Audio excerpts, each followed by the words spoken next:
Hello, today I'm going to be explaining how to left click in GameMaker.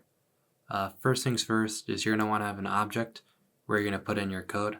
I'm going to be putting in my player object, and my objective is going to be that whenever I left click, it's going to show a message on the screen.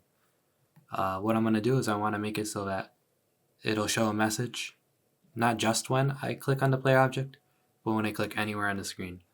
So what you don't want to do is go to mouse and do like left down or left press, because that'll only activate its event code once you click on the player object or whatever object that event is under. So what you want to do instead is go to the object of your choice, doesn't matter really, and do if mouse check button pressed mouse button left,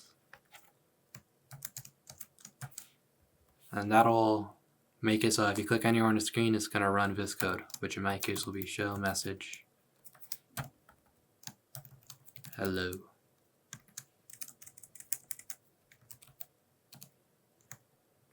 Or hello in my case.